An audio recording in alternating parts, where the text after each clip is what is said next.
क्रांती news, आवाज सर्वसामान्यांचा।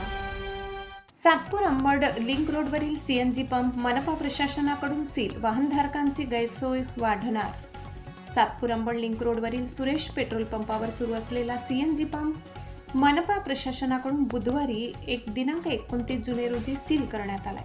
स्थानिक नागरिकांकडून करण्यात आलेल्या तक्रारींच्या पार्श्वभूमीवर प्रशासनाने ही कारवाई केल्याची माहिती समोर आली आहे। सातपूर परिसरातील अनेक सीएनजी वाहनधारकांसाठी हा पंप महत्त्वाचा ठरत होता, मात्र पंप सील करण्यात आल्याने आता सीएनजी वाहनधारकांना गॅस भरण्यासाठी इतर ठिकाणी जावे लागणार आहे।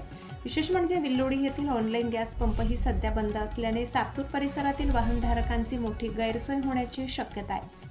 विल्लोडी येथील पंप बंद असल्यामुळे सुरेश पेट्रोल पंपावरील सीएनजी केंद्रावर मोठ्या प्रमाणात वाहने सीएनजी भरण्यासाठी येत होती, मात्र आता हे केंद्रही सील करण्यात आल्याने सीएनजी वाहनधारकांसमोर पर्यायी पंप शोधण्याचे आव्हान निर्माण झाले। महानगरपालिका आयुक्त तसेच उपायुक्त यांचे मार्गदर्शक सूचनेनुसार ही कारवाई करण्यात आल्याचे सांगण्यात आले।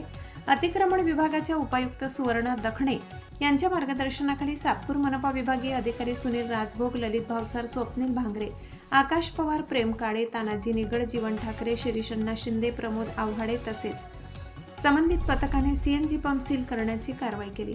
दरम्यान सीएनजी पंप बंद झाल्यामुळे सातपूर परिसरातील सीएनजी वाहनधारकांना मोठा त्रास सहन करावा लागू शकतो, त्यामुळे प्रशासनाने संबंधित प्रकरणाची माहिती स्पष्ट करून सीएनजी वाहनधारकांसाठी पर्यायी सुविधा उपलब्ध करून द्यावी अशी मागणी नागरिकांकडून होत आहे। महाराष्ट्र क्रांती न्यूज साठी वृत्त संकलन विभाग, सातपूर, नाशिक। अशाच नवनवीन बातम्या पाहण्यासाठी आमच्या महाराष्ट्र क्रांती न्यूज या YouTube चॅनलला लाईक करा, सबस्क्राईब करा आणि बेल आयकॉनला प्रेस करा।